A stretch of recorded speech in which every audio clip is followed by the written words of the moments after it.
I want to go back to this discussion. It's so interesting. And we get in tweets and responses from people online as well. My biblical question is, were you born a sinner? Were you born a sinner? And somehow or another, the question came up, is there a time to lie? And there are some people saying yes and some are saying no.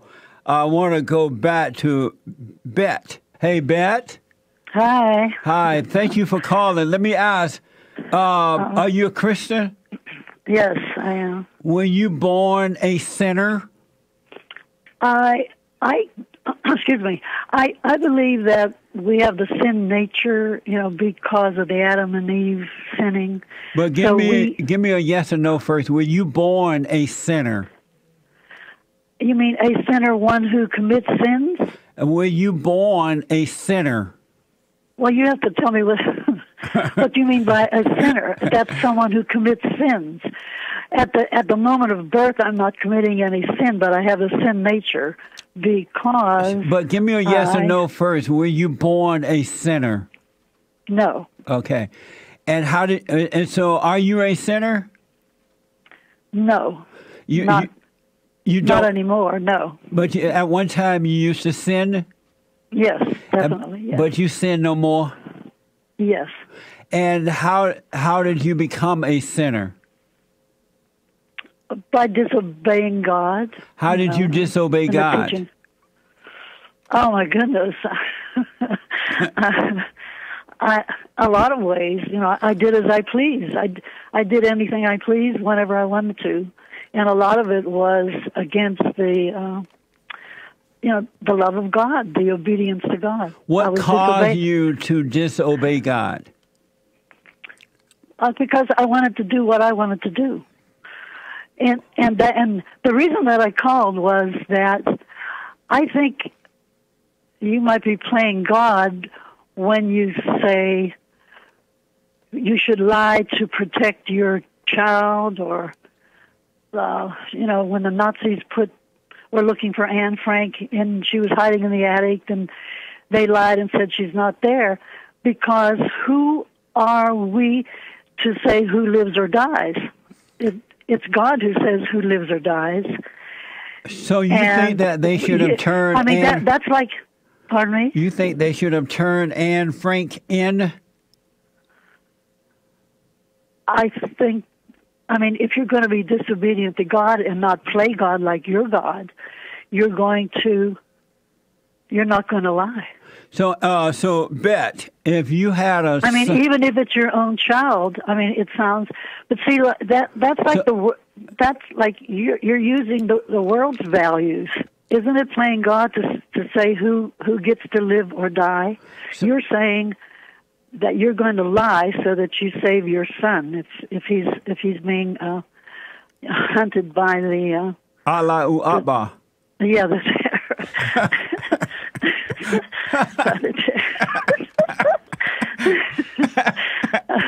So Bette, let me ask this way.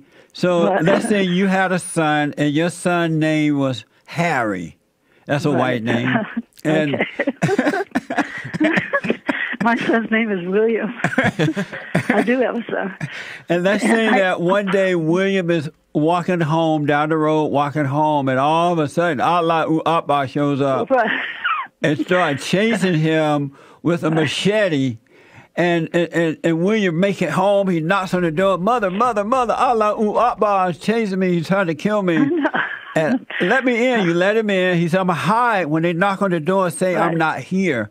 So Allah Akbar knocks on the door. Is William home? Are you going to say yes?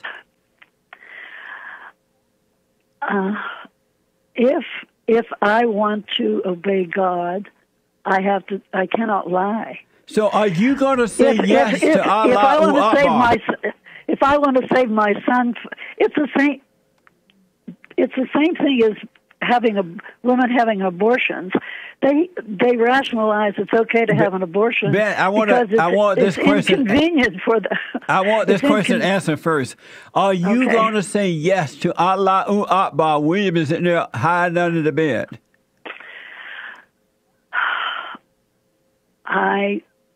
If I said yes, he's here, I would be obeying God. Because it's but it's you haven't told me yet when you say yes.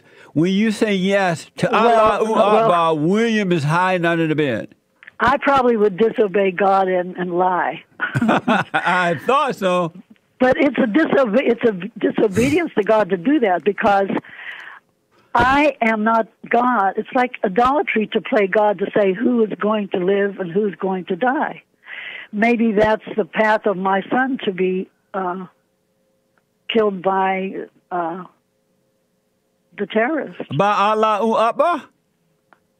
Yes. I mean, Bette, where you get this from? I mean, how about in the Bible where it says there's a time for everything? A time to kill, a time to lie, a time to be honest, a time to eat out, a time to eat at home. It says it's a time to lie in the Bible? A time for everything. Oh, well, wait a minute. See, that, I don't know, you have to be careful, because that sounds like that's like your own values. You know, I can lie because I don't want to have trouble. I cheated on my husband, so I'll tell a lie that I didn't, so that I can have a more happier life with him. But that might not please God, because I'm. Why do you keep saying it might not?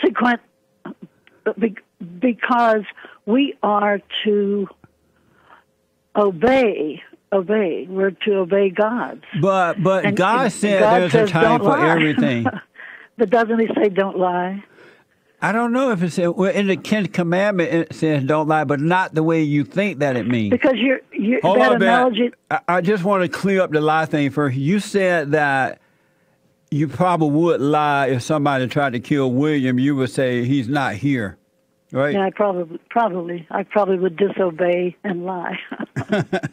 And I'm sure William would appreciate that. But see, we are not to live for others like that. Aren't we to obey? And your story about the husband that cheats, and he shouldn't tell me that he's cheating. Right. He should lie about it. Right. That's so he doesn't have to suffer the consequences of what he's doing. Right.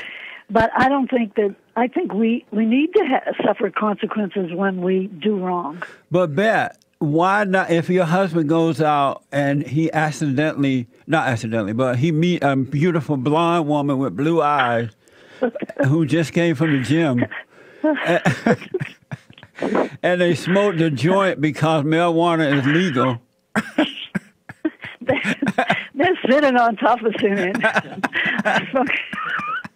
smoking dope, committing adultery, and then he's going to lie. That's three lies in a row. just for his convenience.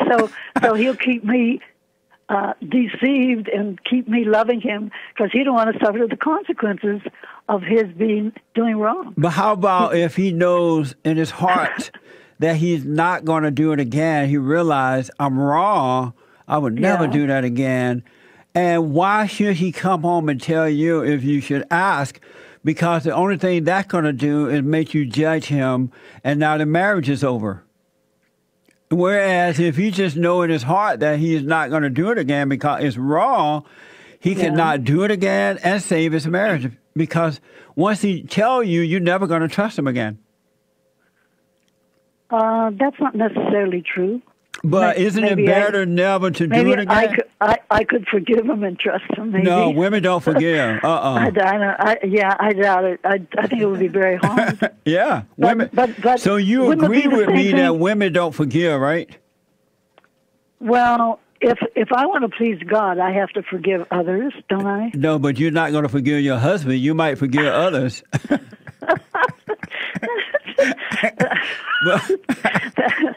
See, because my husband is my personal joy, and I'm not supposed to put that before being obedient to God. But you do agree that it would be best that he know in his heart that he's wrong, he's never going to do it again, and don't do it again, and that way his marriage can last, right? Yes, but he's getting away. See, he's getting away with committing adultery and then lying about it. But see, so that's what the problem is. The wife is going to try to punish him. No, the wife doesn't punish him. He gets the consequences of his disobedience to God. No, but once he admit he's wrong and never going to do it again, in that very moment, God forgives him, and he doesn't have to worry about it.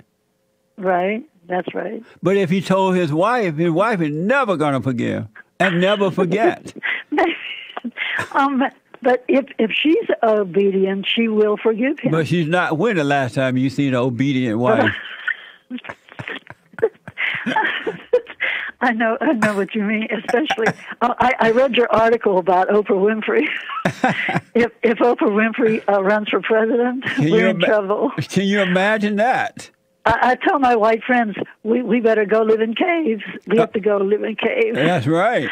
Because you're going to die. Because get ready. Yeah, that's right. Yeah. And my last question for you, you said that we are born with a sin nature. Did you say that? Well, because of Adam and Eve. Aren't we the a descendant from Adam and Eve? But they have sinned. They have sinned. So who told you that you were born? Who told you that you were born with a sin nature? I don't know where I got that, but see, that's why I ask these questions. We are from Adam and Eve. So when we're born, we're not exactly. We have to. I think that's the baptism. I think when I was baptized, they told me that gave me the grace. It took away that nature of sin that you're born with because we are descendants from Adam and Eve. So who told you that you were born with a sin nature? I think it might have been my pastor. I don't remember. I was a kid. I was a child, so I don't remember. Here's what because you sound like such a nice lady. I highly recommend you don't believe your pastor, you don't believe me, you don't believe what anyone tell you. Let it go in one ear and out the other one, and allow God to reveal things to you. I have been doing that. I had started your prayer. Yes. And I have been doing that, and you cannot imagine how many thoughts I get that are all bad.